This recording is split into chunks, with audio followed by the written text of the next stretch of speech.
Bonjour à tous et bienvenue dans cette nouvelle vidéo. C'était une vidéo complètement imprévue, elle sort donc un jour pas prévu du tout, un horaire pas prévu du tout. Comme je vous l'ai dit, je suis allée voir le nouveau Spider-Man au cinéma hier pour mon anniversaire. C'était une très belle façon de célébrer mon anniversaire. Et en fait, je suis une grande fan de Spider-Man.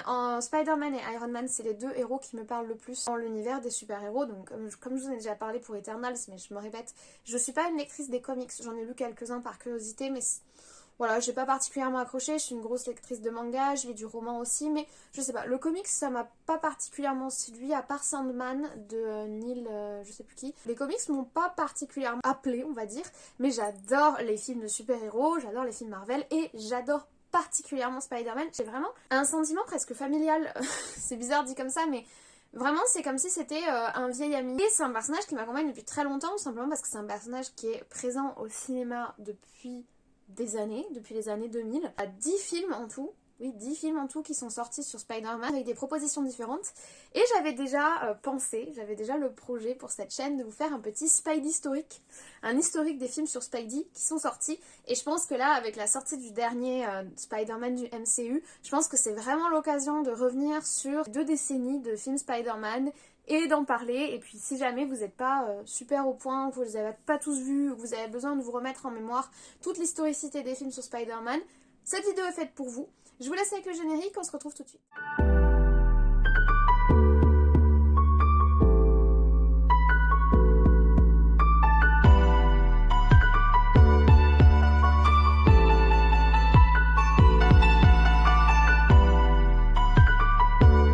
Avant de commencer cette histoire de Spider-Man au cinéma, je vais préciser que je vais me concentrer sur les films de ces 2 dernières décennies, donc à partir des années 2000.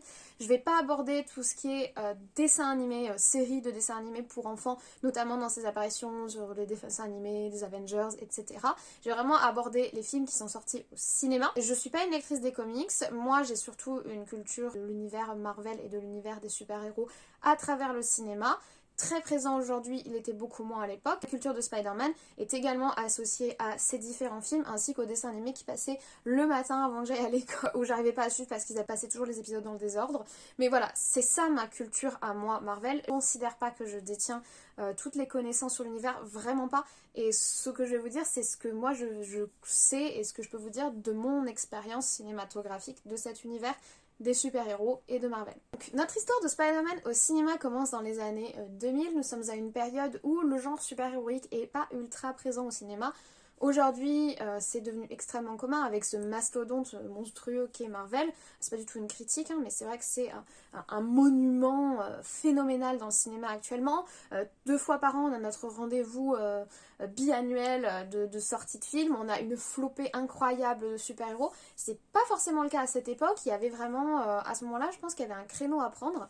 Et c'est donc en 2002 que va sortir le premier film Spider-Man de la première grande trilogie Spider-Man, de la première mouture dirons-nous. C'est le Spider-Man de Tobey Maguire, qui est un peu le Spider-Man historique qui a marqué toute une génération, dominé pendant un moment le genre super-héroïque au cinéma à cette époque-là. Il séduisait autant les petits que les grands. Moi je me souviens, je suis allée le voir au cinéma, je devais avoir 6 ou 7 ans. Après on les avait en cassette, puis en DVD à la maison. Ça fait vraiment partie de mon enfance. Donc le premier Spider-Man de Tobey Maguire sort en 2002.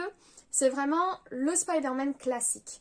C'est-à-dire que on est dans le Queens, on est à New York. Petit jeune passionné de science se fait mordre par une araignée vaguement radioactive. Il va vivre des transformations, des changements. Il va commencer à accéder à des pouvoirs. Il va essayer plusieurs mois forcément d'essayer d'en tirer parti. Pas forcément plus ou moins bien se passer et il va petit à petit former en la figure de la petite araignée sympathique du quartier, c'est-à-dire du super-héros Spider-Man tel qu'on le connaît, en passant par plein de phases de questionnement et avec cette dimension très centrale dans le personnage de sauvegarde de son anonymat et de sauvegarde de sa double identité, c'est-à-dire d'un côté il est Spider-Man et de l'autre il est Peter Parker, et ce débat, cette dichotomie entre les 2 personnages, elle est très très récurrente dans les films Spider-Man et très associé à la figure de ce héros, c'est-à-dire que quand on va avoir des héros comme Tony Stark, quand on va avoir des héros comme Captain America, quand on va avoir des héros comme Thor par exemple, la dimension de l'anonymat est pas du tout abordée. Iron Man elle est abordée 2 secondes, mais Tony a un ego tellement énorme que la question se pose même pas. Pour Spider-Man et Peter Parker, c'est vraiment une question centrale de l'imaginaire du héros, et c'est vraiment une question très importante dans les films, qui est abordée de façon cyclique et qui fait partie du personnage. Qui fait également partie du personnage, il y a le relationnel entre Peter Parker, Spider-Man et les médias, qui est extrêmement intéressante. Des médias qui sont à la fois détracteurs que des soutiens. On va d'un côté avoir le Daily Bugle, très classique dans l'imaginaire de Spider-Man, qui le critique, qui le qualifie non de héros mais de justicier. La dimension du justicier, elle implique tout ce débat moral qui est doit-on se faire justice soi-même ou passer par les systèmes judiciaires. C'est un débat qui revient dans Spider-Man, c'est un débat qui revient dans Batman aussi énormément, beaucoup plus dans Batman et beaucoup plus creusé dans Batman parce que c'est plus sombre et plus adulte, je dirais. Il y a vraiment un côté extrêmement sombre et réflexif dans Batman qu'on n'a pas forcément tout le temps dans Spider-Man. Je dis tout le temps parce que ça peut être très adulte et très sombre Spider-Man, mais cette dimension du justicier qui est critiquée, qui a ses détracteurs, elle est très importante dans l'imaginaire de Spider-Man, et on la retrouve dans le premier Spider-Man de Tobey Maguire de 2002. Et il y a aussi ce côté où il est acteur du média, puisque le Spider-Man de Tobey Maguire est un autophotographe, c'est-à-dire que Peter Parker, l'anonyme, est le photographe de Spider-Man, le justicier super-héros du coin. Ça apporte vraiment quelque chose de très intéressant. Le premier Spider-Man de 2002, il est très classique, son petit appartement, à côté des voies de train, la poussière, et puis tout ce côté enthousiasme des débuts, j'ai commencé à avoir des pouvoirs, il se cherche, il se bricole son costume, etc. C'est vraiment très intéressant. L'ennemi, entre guillemets, du premier film, le bouffon, que j'adore. Le bouffon vert, moi, c'est vraiment l'opposant de Spider-Man que je préfère. Alors peut-être parce que c'est le premier que j'ai vu, celui auquel je me suis le plus attachée, surtout parce qu'il est extrêmement bien joué dans le film. Il est tellement intéressant, enfin, je trouve que c'est vraiment un méchant extrêmement intéressant, extrêmement bien écrit et passionnant. Et donc c'est cet ennemi du premier film, mais il y a aussi la dimension qui reviendra plusieurs fois dans la thématique de Spider-Man, où il est son propre ennemi, parce qu'il lutte constamment entre l'ombre et la lumière en essayant de rester quelqu'un de bien, quelqu'un qui a des valeurs, comme Oncle Ben lui a appris, parce qu'Oncle Ben c'est aussi une figure très classique de Spider-Man, mais il a cette tendance humaine, naturelle, à passer par la vengeance, à passer par la violence. Ça aussi c'est typique de Spider-Man, c'est ce que j'adore personnellement dans les super-héros. J'aime que mes super-héros soient humains au fond, et soient un peu torturés, et soient un peu écartelés entre ce qui est bien et ce qui est mal, ce qui est moral et ce qui ne l'est pas, et toutes les nuances qu'on peut mettre entre ce qui est bien et ce qui est mal. C'est-à-dire, c'est pour ça que j'adore Spider-Man, c'est pour ça que j'adore Iron Man, que je trouve extrêmement intéressant de ce côté-là, et que j'ai plus de mal avec des personnages comme Captain America, mais bon, on en parlera une autre fois de ça. En tout cas, voilà pour notre Spider-Man de 2002. La licence a eu énormément de succès, elle est revenue en 2004. Cette fois-ci, l'individu qui s'oppose au Spider-Man de Tobey Maguire, c'est le docteur Otto Octavius, qu'on appelle aussi docteur Octopus, que j'adore également, c'est mon deuxième chouchou, vraiment, ces deux-là, c'est des figures de l'univers Spider-Man, et c'est des figures en matière de méchants, je les adore. Et puis, alors, là où le bouffon vert, c'est vraiment sa complexité d'écriture que je trouve hyper intéressante. Le docteur Otto Octavius, c'est des gaines que je trouve génial, mais il est incroyable le design de ce personnage, il est juste incroyable, je l'adore, et puis il est très intéressant aussi à côté. Et à chaque fois, dans la plupart des méchants Spider-Man, ce qui est abordé, c'est la mutation, de la même façon que lui a muté avec l'araignée, la volonté de vouloir améliorer l'être humain. C'est une thématique qui revient souvent, ce sont des scientifiques pour la plupart qui essayent de s'améliorer eux-mêmes, de corriger l'humanité. Et c'est une thématique que je trouve extrêmement intéressante, dont je vous ai parlé par ailleurs dans ma critique sur Arcane. C'est trop bizarre que je parle de ça maintenant, mais dans ma critique sur Arcane qui est sortie mercredi, je vous en ai parlé. Moi je trouve ces thématiques de bio-ingénierie et d'amélioration de l'être humain et de transhumanisme limite hyper intéressante, et c'est quelque chose qui est finalement assez en filigrane de toute l'histoire de Spider-Man. Donc voilà pour le Spider-Man 2. Le dernier est sorti en 2007, c'est la fermeture, la clôture de la trilogie, et là l'ennemi de Spider-Man c'est lui-même, ou c'est plutôt Venom, qui est là aussi une figure iconique de l'univers de Spider-Man, et que j'aime également énormément, c'est mon troisième chouchou. En fait, la trilogie de Tobey Maguire, c'est la trilogie de mes chouchous en matière d'ennemis de Spider-Man. C'est vraiment, je les trouve tous trop bien, et ils sont tous assez différents. Le bouffon c'est la schizophrénie qui est abordée, avec une méchanceté brute, et à côté, quelqu'un qui est complètement différent. Le docteur Otto, c'est vraiment être dépassé par sa création, et Venom, alors là, Venom, c'est la créature de Venom. Alors, Je n'inclus pas le reboot de Venom, les reboots que Venom qui sont sortis il y a pas longtemps, donc Venom 1 et Venom 2, Let's There Be Carnage. Sorti il y a pas longtemps, vous avez une critique d'ailleurs sur ma chaîne pour ce tome 2 que j'ai vaguement aimé. Pas du tout aimé. Je les intègre pas dans l'univers Spider-Man, pour le moment en tout cas ce ne sont pas des films sur Spider-Man, mais bon, Venom est intimement lié à l'univers de Spider-Man, et donc dans ce Spider-Man de Tobey Maguire, le 3, il est vraiment au cœur du problème. Déjà bon, ça nous permet d'avoir des images de Tobey Maguire en train de danser en mode badass au milieu de la rue, et ça c'est juste génial. J'espère que je vais vous trouver le gif parce que sinon je fais ça pour rien. Je crois que le troisième en fait c'est mon favori de la première trilogie, je l'adore, je le trouve hyper intéressant. Le personnage de Spider-Man devient tellement complexe et beaucoup plus adulte et beaucoup plus sombre et beaucoup plus dur, et je trouve ça très intéressant. J'aime beaucoup cette première trilogie, je la trouve géniale. Vraiment. J'ai oublié de mentionner le fait que dans cette première trilogie, Spider-Man n'est pas seul, il est aux côtés de Kristen Dunst, qui est donc sa MJ, sa Mary Jane, qui est elle aussi une figure iconique de l'univers de Spider-Man. Voilà pour cette première trilogie. Spider-Man va un petit peu va s'arrêter là en 2007 avec la sortie de ce film. Il a eu beaucoup de succès, la trilogie a eu beaucoup de succès, mais Sony n'est pas allé plus loin. Et on va en rester là pour Spider-Man jusqu'en 2012, donc 5 ans plus tard, où Sony va vouloir complètement reboot la licence. Ils vont engager un nouvel acteur pour Spider-Man. Tobey Maguire commence à ne plus correspondre de toute façon, il a pris en âge, et puis c'est pas l'image que Sony essaie de donner à ce nouveau Spider-Man. Tobey c'était vraiment un Spider-Man un peu timide, replié sur lui-même, gentillet, un peu torturé, vous voyez. En tout cas c'est l'image qui ressort. Le reboot ça va pas du tout être ça. Ils vont engager Andrew Garfield qui est quand même très beau gosse et qui va porter un côté glam sexy à la licence. Reboot, donc le nouveau Spider-Man, le nouveau film s'appelle The Amazing Spider-Man. Il va y en avoir 2. Le premier sort donc en 2012 et va opposer le Spider-Man d'Andrew Garfield à un autre ennemi assez iconique du héros qui est le lézard. Également du coup un scientifique qui a essayé de s'améliorer. Alors là pour le coup l'amélioration on n'est pas sûr de nous. Il va être aux côtés de non pas J, donc non pas Mary Jane, mais Gwen Stacy, qui est un autre personnage très redondant de l'univers de Spider-Man et qui est cette fois-ci joué par Emma Stone, qui la joue très bien. De toute façon j'adore Emma Stone. Franchement à l'époque j'ai pas complètement adhéré au film, j'étais toujours très heureuse de retrouver les Spider-Man à l'écran, j'étais très heureuse de la plastique et l'esthétique de Andrew Garfield, mais j'avais pas été convaincue par ce premier film. Le méchant manquait de profondeur, je retrouvais pas l'attachement et l'émotion que j'avais eu avec la trilogie de Tobey Maguire, et globalement le Spider-Man de Andrew Garfield a pas reçu un accueil ultra positif du public. Le premier film encore ça va, mais le second sort en 2014, vraiment recevoir un écho extrêmement négatif. Pourtant le film essaye d'apporter un peu plus de complexité et un peu plus de profondeur au personnage Spider-Man de Andrew Garfield. Le Némésis, l'ennemi, je pense, est vraiment pas à l'auteur. C'est Electro que Spider-Man va affronter dans ce deuxième The Amazing Spider-Man. Ça a pas collé, le film a pas plu. Moi-même c'est vraiment, je crois que je le mettrais en dernier dans mes films Spider-Man favoris. C'est dommage, je trouve, mais je pense que Sony, je sais pas si Sony avait des objectifs clairs quand ils ont décidé de reboot la machine. C'est sûr que Spider-Man est une machine à cash et on comprend, une entreprise, son but c'est de faire de l'argent, mais je pense que Spider-Man là manquait d'âme, c'est-à-dire que en 2012, en 2014, on est dans les débuts du MCU. Sony, je pense, veut essayer de réexister sur la scène de l'univers du super-héros au cinéma, et ce reboot va pas prendre parce qu'à côté on commence à avoir d'autres propositions qui sont beaucoup plus intéressantes, et c'est malheureux mais c'est comme ça.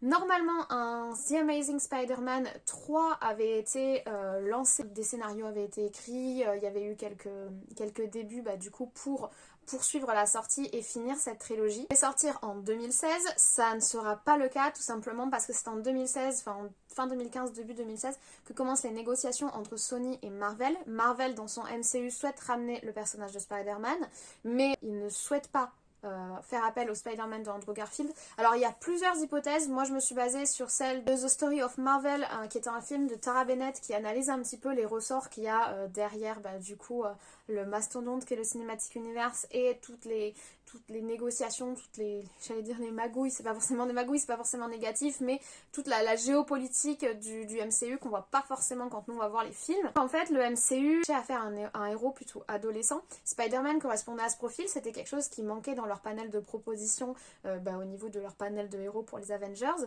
Donc ils pouvaient pas reprendre le Spider-Man Andrew Garfield puisqu'il avait déjà obtenu son diplôme, il était déjà à la fac, ça correspondait pas à ce qu'ils recherchaient.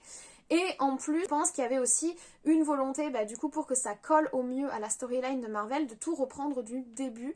Donc cette négociation, elle va aboutir en 2016. Cela annule le projet de The Amazing Spider-Man 3, supposé sortir en 2016. Et en 2017, nous avons notre dernière trilogie, enfin le début de notre dernière trilogie Spider-Man qui arrive dans nos écrans. Cette fois-ci 100% intégrée au MCU, c'est-à-dire au Marvel Cinematic Universe, qui est donc en partenariat entre Sony, qui possède toujours la licence de Spider-Man au cinéma, et Marvel, le mastodonte Marvel Disney. En 2017, le premier film Spider-Man du MCU, c'est Homecoming. Il apporte à l'écran un nouvel interprète du héros, qui est Tom Holland. Alors moi, il faut savoir que Tom Holland, c'est mon Spider-Man favori. Tout simplement parce que je trouve, moi Spider-Man, j'adore le Spider-Man de Tobey Maguire, mais par rapport aux dessins animés qui ont bercé mon enfance, je vous dis, avec les dessins animés un petit peu Marvel qui passaient à la télé, etc. Pour moi, Spider-Man, c'était un ado un petit peu turbulent, gentil, un peu brave, un peu geek sur les bords, vous voyez, et puis vraiment gentil, c'était vraiment la petite araignée du quartier, et je trouve que ce côté-là colle pas forcément à Tobey Maguire, qui est déjà dans le monde de l'adulte, collait pas non plus à Andrew Garfield parce que la définition du Spider-Man d'Andrew Garfield n'était pas parfaite, je pense, mais je trouve que le Spider-Man de Tom Holland correspond vraiment à l'image que j'en ai, c'est-à-dire un petit gamin sympa qui est un petit peu dépassé par tout ce qui lui arrive mais qui essaye vraiment de bien faire, qui a un certain humour et qui apporte un vent de fraîcheur en fait dans les grands monstres Marvel, les millionnaires, les dieux de l'Olympe, enfin les dieux de l'Olympe, les dieux vikings, les créatures monstrueuses et autres magiciens de l'espace. Enfin, je veux dire, au milieu de tout ça, il y a l'autre qui arrive en mode « Ouais, oh bonjour, enchanté monsieur Bidule, waouh, je suis un grand fan !» C'est ça Spider-Man pour moi. Et c'est pour ça que j'ai adoré le Spider-Man de Tom Holland. Je sais que tout le monde ne l'aime pas et je peux le comprendre, mais moi c'est vraiment celui qui m'a le plus parlé. Le Spider-Man de Tom Holland re-rentre dans les codes qui ont déjà été définis par les précédents. Bon, Oncle Ben a été remplacé par Tante May. On est quand même sur des oncles et des tantes, on est quand même sur une relation familiale compliquée même si elle n'est pas forcément développée. Et puis alors, vieux Oncle Ben est remplacé par Beautiful Tante May, hein, voilà. On retrouve une MJ qui n'est pas une Mary Jane, pour une fois, mais qui est une Michelle Jones.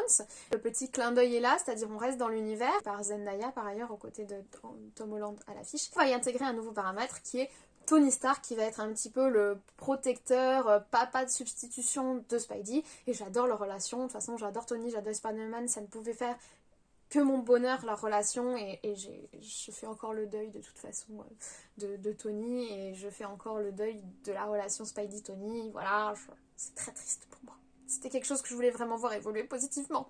Mais bon, on n'est pas tout ce qu'on veut dans la vie. On intègre ce nouveau paramètre de lien avec Tony Stark, et de toute façon, on va tisser des liens entre du coup Spider-Man et le Marvel Cinematic Universe et les Avengers, puisque c'est le but du MCU. Le premier film, donc Homecoming, qui sort en 2017, va mettre en scène comme méchant le vautour, que je trouve pas du tout intéressant. Et d'une manière générale, je vais être très crue, je vais être très cash. Autant j'adore le Spider-Man de Tom Holland et j'adore comment est écrit le personnage, autant je trouve que les deux premiers films, donc Homecoming de 2017, Far From Home de 2019, sont tellement creux au niveau de l'histoire et de l'intrigue et des méchants qui sont pas qualitatifs. Donc le premier, c'est le vautour. Je trouvais qu'il y avait aucun intérêt. Et alors bon, je sais que Marvel apparemment voulait absolument faire quelque chose dans l'univers du scolaire, mais moi ça m'a juste beaucoup ennuyé. Ces côtés, le bal du lycée, machin, ça m'a pas intéressé. Le deuxième est donc Far From Home. On y retrouve Mysterio. J'ai pas aimé non plus, Voilà. Dans le second, les problématiques qui sont abordées sont intéressantes puisqu'on est après Endgame. En fait, c'est le film qui clôture le cycle de Infinity Endgame avant de commencer le nouveau cycle dans lequel on est actuellement dans le MCU. Donc cette dimension-là, du coup avec les références à Tony par exemple, j'ai beaucoup aimé dans le film. Donc en gros le background je l'ai beaucoup aimé, mais l'histoire était une fois encore sans intérêt, une amourette d'adolescent, enfin honnêtement je trouve que les scénars sont creux et les méchants sont creux. Mysterio et le vautour, moi je les trouve pas intéressants et c'est vraiment dommage parce que j'ai enfin le Spider-Man que je voulais, tel que je me le représente dans mon esprit et tel que je l'apprécie. Et franchement, quand Spider-Man apparaît dans d'autres films, quand il apparaît dans Civil War par exemple, je le trouve trop bien, je le trouve parfait au milieu des autres parce que l'histoire de Civil War est bien écrite et donc au milieu on a le Spider-Man tel que je l'aime, donc je suis très contente. Mais bon sinon, voilà.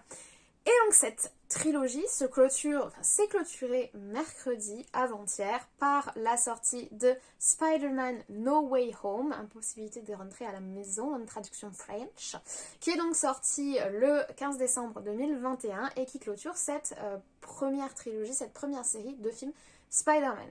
Je ne vous ferai pas ma critique ici, ma critique sortira demain, donc n'hésitez pas si vous voulez la voir. D'ailleurs, je pense que je ferai une critique sans spoilers, donc demain, et une critique avec spoilers, je sais pas quand, spoiler, je sais pas quand, parce que honnêtement, j'ai besoin d'aborder les deux. Comme je l'ai fait pour Eternals d'ailleurs, j'en ai fait deux, une avec et une sans, parce qu'il y a tellement de choses à dire, mais je n'en dirai pas plus. Chut. J'ai dit qu'il y avait 10 films puisqu'il y en a un que je n'ai pas abordé. Nous avons ici parlé des films live action, mais il y a entre-temps, sorti par Sony, eu le film qui est sorti en 2018, donc entre le 2017 Homecoming et le 2019 Far From Home. Nous avons eu en 2018 Spider-Man New Generation, qui est un dessin animé et qui met en avant à la fois du coup le Spider-Man classique, mais aussi Miles Morales, un autre des Spider-Man, et Gwen Stacy en Spider-Girl, ainsi que d'autres Spider-Man, pour la simple et bonne raison qu'ils abordent la thématique du multivers. Chez nous, le film s'appelle Spider-Man New Generation. Son nom original aux États-Unis, c'est Spider-Man Into the Spider-Verse, donc les univers de Spider-Man, quoi. Et donc il aborde la thématique extrêmement intéressante et très liée au univers de Spider-Man, mais qui n'avait pas encore été abordée à l'écran jusqu'alors, c'est-à-dire le multivers, c'est-à-dire qu'il existe autant de Spider-Man qu'il n'y a d'univers qui gravitent côte à côte, si vous voulez. Le multivers, c'est très au cœur du nouveau cycle du MCU par ailleurs. Mais là, Spider-Man Into the Spider-Verse, qui est un dessin animé, n'est pas du tout lié au MCU, mais il a apporté, disons, quelque chose, il a ramené les fans de l'univers cinématographique à quelque chose qui est très typique des comics pour le coup Spider-Man, qui est ce multivers, et puis en plus il parle de Spider-Gwen, donc Spider-Girl, que j'adore, qui est trop cool, même si j'aime pas du tout son design, mais ça, bon, c'est pas le moment d'en parler. Ce Spider-Man là, c'est une sorte de trilogie en même temps que la trilogie du Spider-Man du MCU de Tom Holland. Sorti le premier en 2018, on attend le second pour 2022. Première partie du second 2022, deuxième partie du second 2023 d'après les dernières annonces. Et il devrait s'appeler Across the Spider-Verse. Donc au centre, au milieu, enfin traverser le Spider-Verse. Enfin, bref, ma traduction anglaise est absolument atroce. Et il complète donc notre paysage des films Spider-Man à l'écran. Par ailleurs, si vous n'avez jamais vu Spider-Man Into the Spider-Verse, allez-y les yeux fermés, les musiques, les visuels, c'est extrêmement original, c'est très très très beau, c'est vraiment très intéressant. J'aime beaucoup Miles Morales dans l'univers Spider-Man, Miles Morales, même si j'ai du mal à prononcer son nom. Je sais pas si vous l'avez pas vu, c'est vraiment à ajouter à votre palmarès Spider-Man. Voilà, au niveau de mon Spidey Story, j'ai essayé de reprendre un petit peu où nous en sommes dans l'univers Spider-Man sur grand écran. Avec un grand plaisir que je vous en parle parce que je les adore tous au final, même si j'ai des petits bémols pour le Spider-Man Andrew Garfield, même si mon chouchou ça va être le Spider-Man de Tom Holland, mais les films sont tellement en dessous qu'au final, si on ne parle qu'en qualité du film et de regarder les films, pour moi, c'est la première trilogie qui gagne de loin, le Spider-Man Tobey Maguire, le 1, le 2, le 3, hein, dans tous les cas. Tel que je l'imagine et tel qui me fait craquer, c'est le Spider-Man de Tom Holland. Donc j'avais de grosses attentes sur ce film qui est sorti mercredi, parce que No Way Home, c'est un peu que ça y est, est-ce que enfin je vais avoir le film Spider-Man que j'attends, avec un scénario à la hauteur, avec le Spider-Man que j'aime, mais avec un vrai scénario derrière, vraiment quelque chose de construit, d'un petit peu plus profond, et puis revenir aux fondamentaux. Il y a plein de fondamentaux de l'univers Spider-Man qu'on n'a pas du tout encore abordé avec le Spider-Man de Tom Holland, et auquel Marvel s'est pas encore frotté, la relation avec les médias, qui a commencé à apparaître dans Spider-Man Far From Home, donc avec Mysterio, et notamment la fin du film. Donc la relation avec les médias, le débat intérieur sur le fait d'être un justicier, la sauvegarde de sa double identité. Donc tout ça, je trouve ça très intéressant, et puis il n'y a pas à dire, notre petit Tom Holland grandit quand même, enfin notre petit Spider-Man Peter Parker Tom Holland, j'ai du mal parce qu'ils s'appellent tous pareil, commence à grandir, et voilà, j'avais vraiment de grosses attentes sur la sortie de Spider-Man No Way Home, donc j'ai qu'une hâte, c'est de vous donner mon avis dessus, et je suis ravie d'avoir pu l'intégrer du coup à cette vidéo qui me tenait à cœur et à laquelle j'avais déjà pensé plusieurs fois. Je vous remercie d'avoir écouté cette vidéo, je vous remercie d'être toujours aussi présent, je vous remercie pour les échanges que nous avons en commentaire, c'est très enrichissant. J'ai beaucoup apprécié les échanges que j'ai eus notamment sur le film Side Story, puisque c'est un film que je n'ai pas aimé, la comédie musicale, c'est vraiment pas mon truc. C'est pas que je l'ai pas aimé, c'est que voilà, il y a plein de trucs qui m'ont qui ont fait que c'est pas mon domaine d'expertise, c'est pas un domaine dans lequel je suis à l'aise. Et le fait d'en parler avec des gens qui aiment vraiment ça, je trouve ça hyper intéressant. Vraiment, je suis pour les différences d'opinion, les différences d'avis, et je trouve ça toujours très enrichissant de pas avoir les mêmes avis sur les mêmes choses. Donc n'hésitez pas à me dire qui est votre Spider-Man, enfin votre incarnation de Spider-Man favorite, quel est votre film de Spider-Man favori, quel est votre méchant de Spider-Man favori. Si vous aviez besoin d'un petit rappel sur le Spidey Story, bah écoutez, ça me fait très plaisir de vous avoir fait cette vidéo. Si c'était pas utile mais que ça faisait des petits rappels un petit peu nostalgiques, bah c'était avec grand plaisir. Et moi je vous dis à très vite, c'est-à-dire demain pour mon avis sur la dernière sortie de Spider-Man sans spoilers. Je vous souhaite une très bonne journée, une très bonne semaine si vous repassez pas par ici d'ici là, de très bons visionnages, de très bonnes vacances de fin d'année également. Je pense que ça commence pour les scolaires, ça y est. Et je vous dis à très vite.